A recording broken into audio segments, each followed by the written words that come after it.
नमस्कार, कंज्यूमर अड्डा में आपका स्वागत है। आपके साथ मैं हूं विपिन भट्ट और आज भारी महंगाई बढ़ेगी। ईएमआई ये इसलिए कह रहे हैं क्योंकि रिजर्व बैंक ने ब्याज दरों में बढ़ोतरी कर दी है, रेपो रेट को बढ़ा दिया। और आप जानते हैं कि जब जब रेपो रेट बढ़ता है तो बैंकों के लिए रिजर्व बैंक से पैसा लेना महंगा हो जाता है। इसी पैसे का वो आपको लोन देते हैं, तो जब महंगा पैसा मिलेगा तो आपके लिए लोन भी महंगा।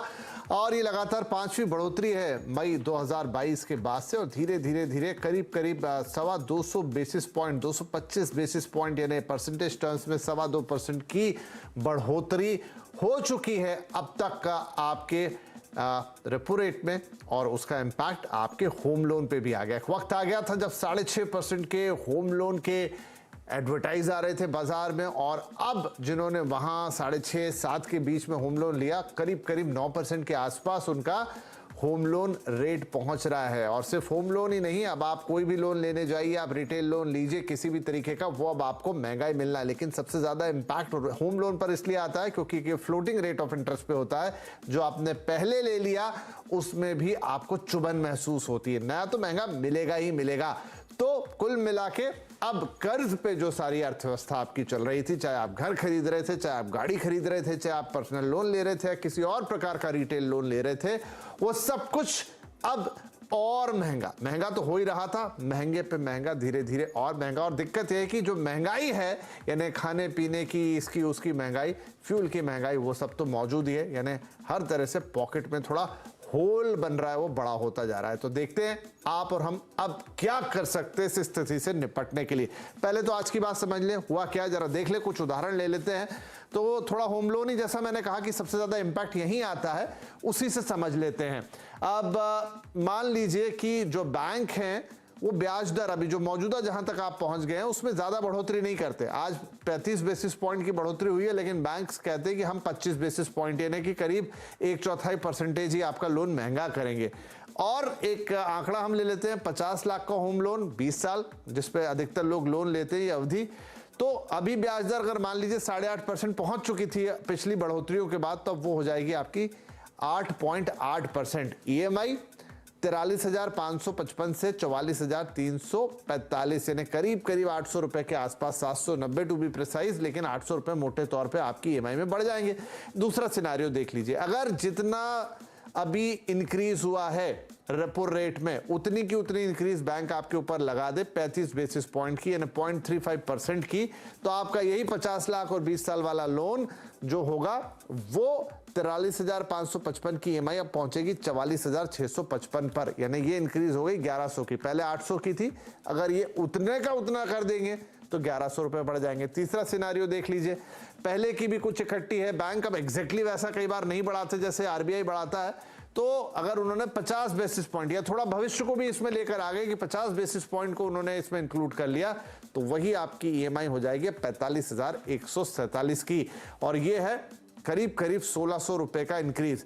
तो ये तो देखिए इस बार हो रहा है, समझिए ध्यान से, ये तो इस बार की बात है कि अगर बैंक ये आज की जो रेपो रेट में बढ़ोतरी है, जो अभी फिलहाल की रेपो रेट में बढ़ोतरी है, लेकिन जरा फर्ज कीजिए आपने 6.5-7% पे लोन लिया था, बात ज्यादा पुरानी नहीं है, मई से ये जो रिवर्स रेपो रेट साइकिल आई है, जब से दनादन रेट बढ़ने शुरू हुए हैं और इस जगह पर पहुंच गए हैं, तब से आपके लिए करीब 2-2.25% का इजाफा हो चुका है। अगर पूरा नहीं तो करीब 2% के आसपास का तो हो गया है। और ये 2% का इजाफा आपके लिए आपकी ईएमआई पे अच्छा खासा भारी पड़ जाएगा। करीब जो आपका नेट इंक्रीज निकलेगा वो 30% के आसपास ऊपर पहुंच जाएगा। टेन्योर अगर आपका बढ़ेगा तो वो भी कई सालों में बढ़ जाएगा। थोड़ी सिचुएशन अब कॉम्प्लिकेटेड हो गई है। तो चलिए आज इसी पे हम बातचीत करेंगे। हमारे साथ हैं सिटी यूनियन बैंक के एमडी और सीईओ डॉक्टर एन कामाकोड़ी साहब, rupiapesa.com के एमडी मुकेश पांडे और ऑप्टिमा मनी मैनेजर्स के एमडी पंकज मटपाल साहब, मैं आपसे शुरुआत करता हूं कि देखिए मैंने कहा जैसे मई के बाद ये ऑलमोस्ट 5वां मौका है जब आरबीआई ने ब्याज दरें बढ़ाई हैं। आगे के लिए भी ऐसे कोई संकेत नहीं कि ब्याज दरें नहीं बढ़ेंगी। चलिए बहुत ज्यादा नहीं बढ़ेंगी तो 25 बेसिस पॉइंट बढ़ जाएगी। यानी ये लगातार तो जो 6.5% पर लोन शुरू हुए थे, मैं होम लोन का एग्जांपल ले रहा हूं, अब वो करीब 8.5 और 9% को टच कर रहे हैं। और ये सब कुछ बहुत छोटे वक्त में हो गया। क्या लोगों के लिए जिन्होंने घर खरीदे होंगे उनके लिए एकदम मुश्किल जैसे हालात नहीं हो जाएंगे इसके कारण? क्योंकि देखिए बाकी तो आप जो नए लोन लेते हैं वो बाकी रिटेल लोन पे आज का आज इंपैक्ट आता है, पुराने पे नहीं आता क्योंकि फिक्स्ड होते हैं, लेकिन होम लोन तो फ्लेक्सिबल होता है, उसमें तो पुरानी पिछली मार भी आपको झेलनी ही पड़ेगी। तो क्या अब बहुत सारे लोगों के लिए ये ऑप्शन भी खत्म हो गया होगा कि बैंक अगर उनका टेन्योर बढ़ा रहा था तो वो भी अब बढ़ाने का स्कोप नहीं बचेगा, ना आपको ईएमआई ज्यादा देनी ही होगी? विपिन जी, देखिए ऐसा है कि जिन्होंने लोन बहुत पहले लिया था तो बेशक उनका लोन तो पहले ज्यादा रेट पर था, तो उस हिसाब से ईएमआई कैलकुलेट हुई थी। बीच में इंटरेस्ट रेट कम हुआ तो शायद उनका टेन्योर कम हो गया होगा, अब फिर से टेन्योर बढ़ जाएगा तो उनको उतनी दिक्कत नहीं होगी। लेकिन जिन्होंने उस वक्त पर लोन लिया जब रेट ऑफ इंटरेस्ट 6.5% के आसपास था, तो उनकी ईएमआई उस हिसाब से कैलकुलेट हुई। मान लीजिए उन्होंने 15 साल या 20 साल का लोन लिया तो उस हिसाब से उनकी ईएमआई कैलकुलेट हो गई और टेन्योर डिसाइड हो गया।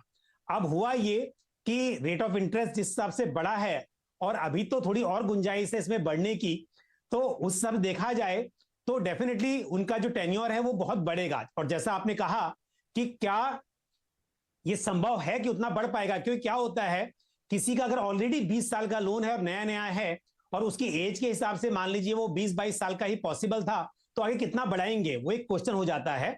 तो डेफिनेटली ये भारी तो पड़ने वाला है। हालांकि ईएमआई जो होती है फिक्स होती है, अगर वहां पॉसिबिलिटी हो तो टेन्योर बढ़ाया जा सकता है, पर जैसा आप अभी कह रहे थे कि अगर पहले से ही इतना बढ़ गया हो तो और कितना टेन्योर बढ़ाएंगे। पंकज जी, इसमें ये है ना कि लगातार ब्याज दरें बढ़ रही हैं, यानी बैंकों ने पिछले 5-8 महीने में मई के बाद से टेन्योर बढ़ाए होंगे, तो कई लोग उसमें ऐसे भी होंगे जिनके टेन्योर बढ़ने का भी जो लिमिट है वो एग्जॉस्ट हो रही होगी अब। बिल्कुल सही कहा आपने। लेकिन विपिन जी, एक बात कहूंगा कि निवेशकों को या बोरोवर्स को जो लोन लेते हैं होम लोन के मामले में समझना चाहिए कि आप जब 15-20 साल का लोन लेते हैं तो ये स्थिति आने वाली है। इस वक्त बहुत जल्दी आई क्योंकि हम बहुत ही निचले स्तरों पर थे इसके लिए, बट 15-20 साल में ये स्थिति कई बार आएगी। तो हमेशा ही ध्यान रखना चाहिए कि आपकी जो कैपेसिटी है रीपेमेंट की, उसे थोड़ा कम ही आप लोन लें तो बेहतर है। तो ये जो अभी थोड़ा सा पिंच हो रहा होगा बहुत सारे बोरोवर्स को, बहुत सारे कस्टमर्स को, इस बात से थोड़ी सी सब सीख भी लेनी चाहिए। राइट और ये यही है कि अपेक्षा के मुकाबले ज्यादा जल्दी, क्योंकि देखिए पूरा सिनारियो एक उल्टा था। कोविड अगर नहीं आता तो शायद इंटरेस्ट रेट इतने नीचे जाते ही नहीं। अब कोविड से आपको थोड़ी राहत मिली तो युद्ध आ गया तो इकोनॉमी हिल गई, इकोनॉमी हिली दुनिया भर की तो वो वापस से इंटरेस्ट रेट तेजी के साथ बढ़ गए, जितने तेजी से नीचे गए थे उतने तेजी से ऊपर बढ़ गए। तो वो शार्प प्राइस शायद बहुत लोगों को दिक्कत दे रहा होगा, चुभ रहा होगा। लेकिन जो पंकज जी कह रहे हैं कि वो आपको देखना था। एनीवे, अब जिन्होंने थोड़े पुराने लोग रहे होंगे जो 4-5 साल लोन लेके हो चुके हैं उनके लिए ठीक है, लेकिन जिन्होंने ताज़ा इसी डाउनफॉल में लिया वहां पर तो दिक्कत होगी। अब आगे और समझेंगे कि कैसे इससे निजात पाने के क्या कोई तरीके हो सकते हैं, आप क्या क्या उपाय कर सकते हैं। कामाकोड़ी साहब, आप देखिए अभी 35 बेसिस पॉइंट का राइज आया है और गवर्नर साहब की जो कमेंट्री है उससे ऐसा कोई एश्योरेंस भी नहीं है, अभी जो इंटरनेशनल हालात है उससे भी ऐसी कोई एश्योरेंस नहीं है कि आगे चल के ये कोई होल्ड हो जाने वाला है या ये बंद हो जाएगा। आपको क्या लगता है आगे और हम इस इंटरेस्ट रेट हाइक्स देखेंगे, और अगर देखेंगे तो किस हद तक जा सकता है? अभी लिखते वो अभी इन्फ्लेशन रेट वो अपर बैंड के बहुत नजदीक आ गया है, वो शायद एक्सपेक्टेशंस है और एक बार another 25 basis point at the maximum हो सकता है। ऐसा लगता है वो हम इंक्रीजिंग इंटरेस्ट रेट का ऑलमोस्ट लास्ट पॉइंट में हम लोग है। तो मे बी लाइक उसके बाद स्टेबलाइज होना चाहिए, उसके बाद इंक्रीज होने के लिए अभी एक्सपेक्टेशन कम ही दिख रहा है। एक चीज लाइक इन्फ्लेशन भी आ गया है, दूसरा चीज बेस इफेक्ट भी लाइक वो बराबर एडजस्ट होगा, तो वो कम से कम only at the best another 25 basis point हो सकता है, ऐसे ही लग रहा है अभी। But anyway some amount of uncertainty भी है, बट ऑलमोस्ट हम द इंक्रीजिंग इंटरेस्ट रेट के लिए एकदम लास्ट में है करके ऐसी हमारा उम्मीद है। चलिए, ये उम्मीद तो बहुत अच्छी है और आप एज ए बैंकर ज्यादा इस चीज को समझते हैं। तो इसमें एक और क्वेश्चन मैं सप्लीमेंट्री आपको कर दूं कि जब लोन रेट्स घटाए जा रहे थे ड्यूरिंग कोरोना टाइम कि भाई आपको थोड़ी इकोनॉमी को पुश किया जाए, तो देखिए एक एक लेवल के नीचे नहीं जाएंगे क्योंकि उसके नीचे तो घटा नहीं सकते। तो यहां पे भी वो बात लागू होगी कि ठीक है, आपको महंगाई आपकी दुश्मन है, आपको उसको पकड़ना है। अच्छा, ये भी हम जान रहे हैं कि महंगाई का यहाँ इंटरेस्ट रेट से सीधा लेना देना है नहीं, ये इसका जो रीजन है वो सप्लाई साइड पर है, इश्यूज है, इंटरनेशनल इश्यूज है जो आपके हाथ में नहीं है। तो वहां पर भी कोई अपर लिमिट तो बैंक रखेगा आरबीआई की, भाई अब मैं कितना बढ़ाऊंगा, इससे आगे बढ़ाऊंगा तो फिर मेरी दूसरी चीजें ग्रोथ तमाम हैम्पर्ड होगी। तो क्या वो लिमिट आपको आती हुई दिख रही है? या अभी लाइक से वो कम से कम आप लाइक से दी इन्फ्लेशन का रेट देख रहे हैं तो वो नीचे आने का शुरू ऑलरेडी है। वो ऑयल प्राइसेस भी लाइक से पहले के हम वो युद्ध शुरू होने के समय इवन 100 के ऊपर ही था, उधर से अभी कम से कम $20-25 कम हुआ है। तो ये सब चीज एंड मानसून वगैरह भी अच्छी तरफ दिख रहा है। वो ये सब एक्सपेक्टेशंस के ऊपर वो कम से कम लाइक से जैसा मॉर्निंग रिपोर्ट में आया एक दो क्वार्टर के अंदर वो कंफर्ट जोन, वो रेंज के अंदर आना चाहिए। वो आने के बाद वो इंक्रीजिंग इंटरेस्ट रेट आने के लिए अभी चांसेस कम दिख रहा है। उसके वजह से ही हम कर रहे हैं eight the best another 25 basis point हो सकता है। बट एक बार वो अपर बैंड ऑफ 6% के नीचे आने के बाद रेट उधर ही होगा, वो ऊपर नहीं होगा करके एक्सपेक्टेशंस है। चलिए, तो अच्छी बात है। आप बहुत सारे दर्शक हमारे कहेंगे कि कामाकोड़ी साहब के मुंह में घी शक्कर की बहुत हो गया, वर्स्ट टू वर्स्ट कंडीशन में तो 25 बेसिस पॉइंट और बढ़ेगा, नहीं तो वो लिमिट आ गई है। अब इसके ऊपर एक महत्वपूर्ण सवाल और होगा, वो मैं आपसे आगे पूछूंगा कि क्या इसका रिवर्स होने का भी कोई सिनेरियो बन सकता है। लेकिन उससे पहले मुकेश जी, मैं आपके पास आऊंगा। होम लोन जैसे हमने बात कर ली, लेकिन लोग बहुत सारी प्लानिंग करते हैं। अभी तो सिस्टम ही ऐसा है कि आप रिटेल लोन्स की तरफ जाते हैं, आपको कार खरीदनी है, इन दिनों तो लोग और भी दूसरी चीजों के लिए आप लोन्स ले लेते हैं। वहां पर क्या इंपैक्ट आएगा? वो भी अब बहुत महंगे होते हुए दिखेंगे, तो यानी लोग थोड़ा पीछे हटेंगे। अब कार की हो, चाहे टू व्हीलर की बात हो, फोर व्हीलर की बात हो, या ऐसे किसी भी एक्सपेंस की बात हो। ये मुकेश जी से सर मेरा सवाल है। हम आपने डिस्कस भी, विपिन जी, जैसा कि आपने खुद बोला है, पिछले 6 महीने में 4 बारी रेपो रेट बढ़ा है और 2.25% का इजाफा हुआ है पिछले 6 महीने में। और लगभग सारे बिजनेस ओनर्स या जितने भी लोन लेने वाले अभी हैं जो प्लान कर रहे हैं, उनको ये कहीं ना कहीं आइडिया है कि जो रेपो रेट है मार्च से पहले 6.5 के करीब आएगा। जहाँ तक आपने बोला होम लोन के अलावा और किन किन सेक्टर पे इसका इम्पैक्ट पड़ेगा, बहुत बड़ा सेगमेंट है एमएसएमई का, जो कि अपने बिजनेस को ग्रो करने के लिए बैंकों से फंडिंग लेती है। जैसे वर्किंग कैपिटल लोन हो गया, लोन अगेंस्ट प्रॉपर्टी, गाड़ियों का लोन, जैसे आपने बोला है, इन सब के ऊपर इसका इम्पैक्ट होगा। और इन सब पे इनका जो रेट ऑफ इंटरेस्ट या जो ईएमआई वो अभी करंटली पे कर रहे हैं, उन सब की ईएमआईज बढ़ेंगी। पॉजिटिव ये है क्योंकि ग्लोबली अगर बहुत रिसेशन दिख रहा है, लेकिन इंडिया अगले 10 साल के लिए बहुत बड़ा अपॉर्चुनिटी मार्केट है, तो सब उसको एनकैश करना चाह रहे हैं, अपने बिजनेस को एक्सपैंड करना चाह रहे हैं। तो थोड़ा बहुत जो ये इतनी जल्दी रेट बढ़ा है तो ज़रूर एक स्पीड ब्रेकर का काम कर रहा है। बट आने वाला समय हिंदुस्तान के लिए, जैसा सब जानते हैं, बहुत अच्छा है। और 25 पैसे का जो इंक्रीमेंट है वो तो 100% एक्सपेक्टेड है मार्च से पहले। चलिए, आप कह रहे हैं 25 पैसे यानी 25 बेसिस पॉइंट और बढ़ जाएगा, वो एक्सपेक्टेड है। तो मुकेश जी, क्या करना चाहिए लोगों को? क्या अभी उनको अपने बाइंग डिसीजन होल्ड पे डाल देना चाहिए? मैं रिटेल लोन्स की बात कर रहा हूं, उन्हें गाड़ी खरीदनी है, कुछ और कहीं से लोन से कुछ चीजें सोच रहे हैं। आजकल तो लोग लोन लेके घूमने भी चले जाते हैं, क्या ये सब चीजें फिलहाल होल्ड पे रखनी चाहिए? सर देखो, चीज़ें समझनी पड़ेंगी कि रिक्वायरमेंट क्या है। आप अगर लग्जरी के लिए, अपने घूमने फिरने के लिए पैसा उठा रहे हो बैंक से, तो ज़रूर वो थोड़ा सा अपने आप को रिस्ट्रिक्ट करेंगे।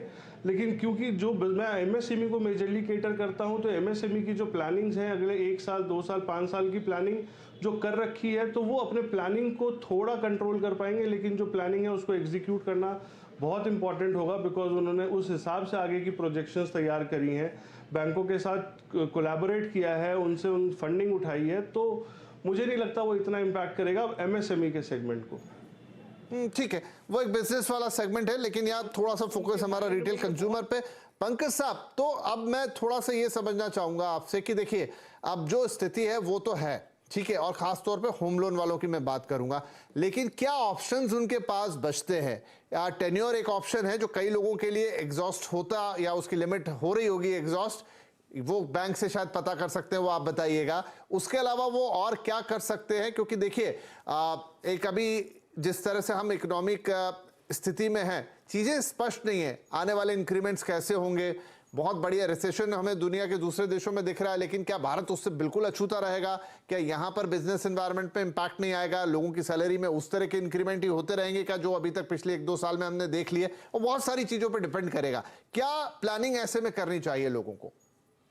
जी विपिन जी, पहली बात तो यह है कि ईएमआई आपकी चेंज नहीं होती है मोस्ट ऑफ द केसेस में, क्योंकि टेन्योर बढ़ता है और जब तक आप रिक्वेस्ट ना करें तब तक ईएमआई नहीं बढ़ती है। लेकिन दूसरी बात यह भी है कि क्या इसका फर्क आप पर इमीडिएट पड़ेगा?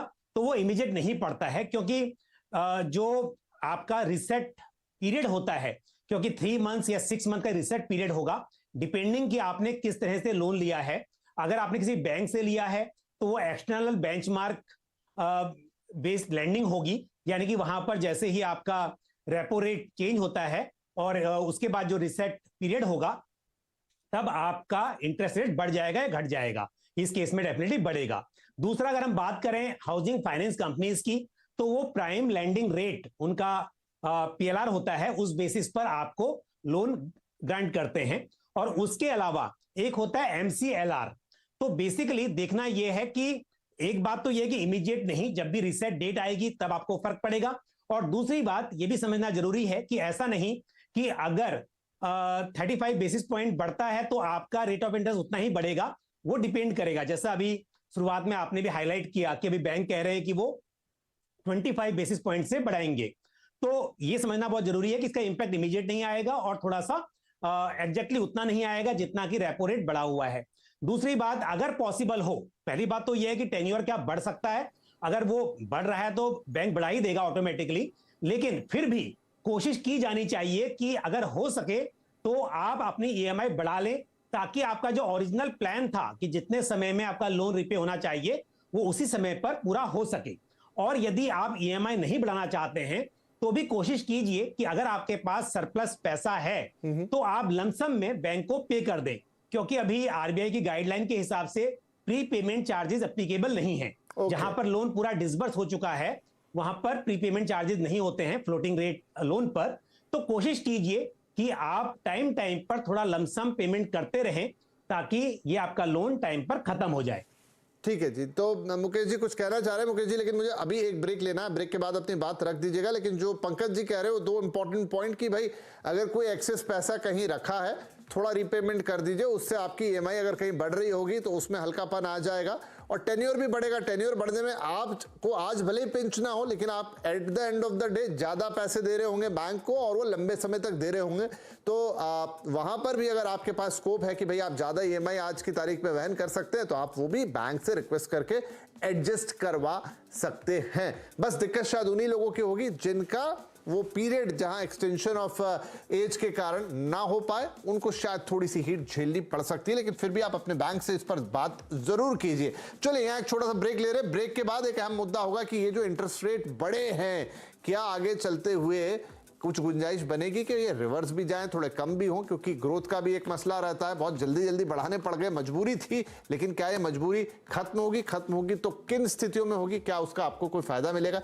छोटा सा ब्रेक, बातचीत जाए। Welcome back.